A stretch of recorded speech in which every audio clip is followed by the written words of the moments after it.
રૂપાલના રસ્તા પર ઘીની નદીઓ વહી. ગાંધીનગરથી 15 કિલોમીટર દૂર આવેલા રૂપાલ ગામમાં દર વર્ષની જેમ આ વર્ષે પણ ધામધૂમથી વરદાયીની માતાજીની પલ્લી યોજાય.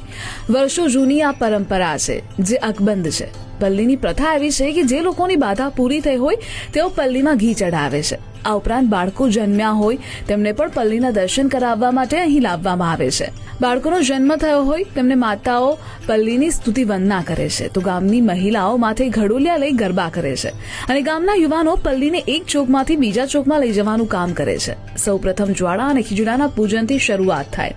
પલ્લીએ મંદિરમાં નીકળીને ચોકમાં આવે એટલે તેના પર ઘી રેડવાનું શરૂ થાય છે. અહીં જ બાળકોને પલ્લીમાં માથા ટેકવાય છે.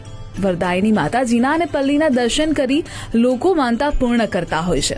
તો માતાજીની પલ્લી રાત્રિના શોભાયાત્રા સ્વરૂપે ગામમાં નીકળ્યા બાદ 27 ચોકમાં ફરી હતી. માત્ર ગુજરાત જ નહીં પણ અન્ય રાજ્યમાં વસતા ભાવિકોએ રૂપાલની પલ્લીના દર્શન કર્યા હતા અને ધન્યતા અનુભવી હતી.